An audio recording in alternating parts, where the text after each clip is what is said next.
You are listening to our podcast, Conservation Calls, an awesome Mohamed bin Zayed Species Conservation Fund initiative. Yeah, but why are we really making this? Because we need to make sure that everybody knows that the care we give, the earth we keep. That's right. Let's also tell them about the Mohamed bin Zayed Species Conservation Fund. Hello everyone, or as we say, Ahlan wa Sahlan. It's your two favorite adventurers, Noor and Mira. Before we get to today's awesome story, did you know that the Mohamed bin Zayed Species Conservation Fund has made a huge impact by successfully supporting over 2,800 projects across 170 countries, where they have done an amazing job discovering, reintroducing, and protecting over 1,700 species from extinction. That's so cool. Today's story is about one of those projects. Are you ready? Let's go meet our explorers. Hi, I'm Agrata from India and I'm in year 7. The name's Andrew and I'm from the UK and the Philippines. Sabona everyone, I'm Renaz, originally from South Africa but currently living in the UAE. Hello everybody, my name is Smayan and I'm from India. Good day ladies and gentlemen, my name is Adam and I'm from Egypt.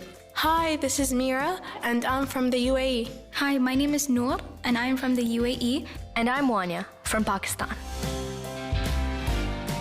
Hi guys, I have a saying that I don't quite understand. Birds of a feather flock together. Do you know what that means? Easy. It means that people who have similar interests, habits, or personalities tend to stick together, just like birds of the same species fly together. People who are alike enjoy being around each other, like us. Well, most of us anyway. Hey Adam. Ooh, I also have one. What do you call two birds in love? Sweethearts. That's not funny, Adam. Okay, Wanya. Don't get your feathers up in a knot now. It is funny, Wanya, but why all this chatter about birds? A family friend, Chala, originally from the Netherlands, is involved with a really cool conservation project in Bolivia.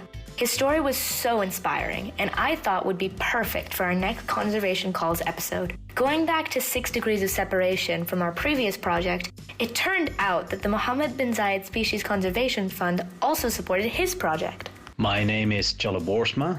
I am the Conservation Program Director for Asociación Armonía in Bolivia, and we dedicate our work to the conservation of Bolivia's most threatened birds. In line with Adam's attempt at a joke, this is also a love story involving a flock of macaws. What's not to love? I've seen them, I think. They almost look like parrots, are brightly colored, and have long tail feathers. That blue from Rio, he's a macaw, right? Yes, you're both right. But this is about a specific critically endangered species called the red-fronted macaw, endemic to the Bolivian dry Andean Valley, not Brazil like in the Rio movie.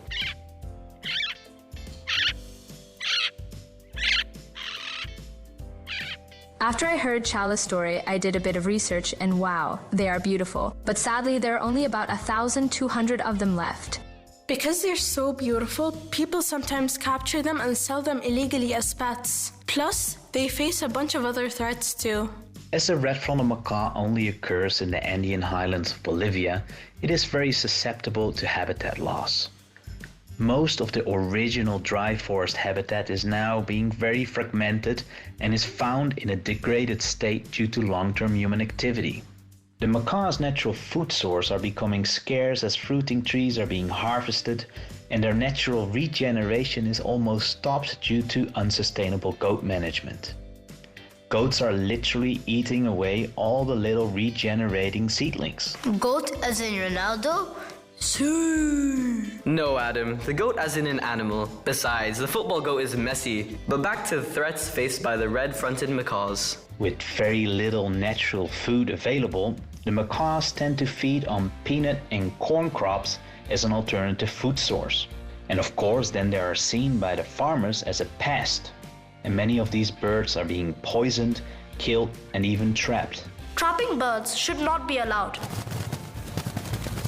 We should rather save birds because they play a super important role in nature. They plant new trees and flowers by spreading seeds. They eat bugs and mice to keep them from taking over, and they're a key part of the food web. Plus, watching birds helps scientists learn about our environment. I get woken up by a noisy pigeon every morning. I don't even need an alarm. I think you do, Adam. You're always late for class. But just like your pigeon, the locals in Bolivia have relied on macaws for centuries. Did you know that the local Quechua farmers didn't use watches to tell time? Instead, they knew it was time to stop working and head home when they saw flocks of red-fronted macaws flying to the cliffs to sleep. When the macaws flew by, it was like nature's way of saying, workday's over. How cool is that?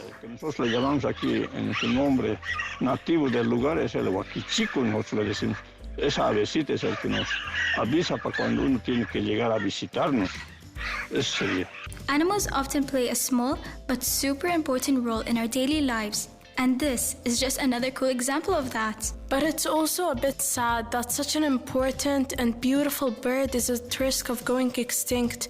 How will they save it? One of the solutions to save the red-fronted macaw from extinction was the creation of the Red-fronted Macaw Community Reserve in 2006. This reserve protects the largest known breeding colony of the red-fronted macaws in the world. This reserve is now administered by 3 communities, San Carlos, Perereta and Amaya, with support from Armonía. In the past, these communities were involved in the trafficking of the macaws, but are now actually protecting the macaws. Oh wow, that's so smart! It's like giving the birds a dream home where they can feel totally safe and comfy to start a family. Absolutely. They're not just protecting the current nesting spots on the cliffs, but also building and putting up extra nest boxes. Plus, they're fixing up the habitat and teaching the community how to earn money and support themselves with this project. It's all about making sure that these birds thrive and everyone benefits. It wasn't always easy. Macaws also breed in palm trees, and when they started many years ago, they faced lots of challenges along the way. There was a lack of water, and they had to figure out a better way of irrigation to make sure the newly planted trees can survive. Goats also ate the seeds and destroyed the young trees, which was another challenge. But where there's a will, there's a way, and they managed to get the trees growing. On that dramatic note, I need a break to catch my breath. We'll finish the story on the other side of this. But before I go, here's something I bet you didn't know about red-fronted macaws. Even though these macaws are very beautiful, large and loud, in the field they're often very difficult to spot, especially if you find yourself in a huge canyon. Did you know that the red-fronted macaw breeds in cavities along very isolated steep cliffs along river systems? But there's only one place in Bolivia where the red-fronted macaw also breeds in palm trees. This palm is called the Pasoyapa palm and is also only found in Bolivia. Back to the story. So they've come a long way, but more recently, another challenge was getting pretty huge nest boxes to El Palma National Park, where the macaws breed in palm trees. They managed to get 50 of these boxes there along rocky roads, thanks to the awesome help from rangers and the local community. Another way to give these birds a fighting chance. Chala also said they created a wildlife and bird-watching ecotourism project to support the indigenous community, as Ivan Perez would confirm. Previously, we were engaged in the trapping of the red-fronted macaw chicks climbing along the steep cliffs to collect them. Now, we are the guardians of the same macaws here at the Red-fronted Macaw Community Reserve. Now, we show foreigners the macaws breeding in the cliffs of our backyard and started to appreciate their presence as it is providing tremendous income to our communities. In 2023, the reserve generated $25,000 through tourism, only thanks to these beautiful macaws. That's so cool! It seems like they're doing some incredible work. Yes, but they have a long way to go. Conservation is a marathon, not a sprint. The story of the red-fronted macaw continues. Conservation can only be measured in decades, and it's a long road to really secure the full protection of this species. But with an increasing population, we feel that we are on the right track. Thanks to the support from the Mohamed bin Zayed Species Conservation Fund and many other donors, we have been able to work really hard to prevent the extinction of this beautiful macaw. Amazing Armonía. That's all I can say. I want to echo that. Echo that.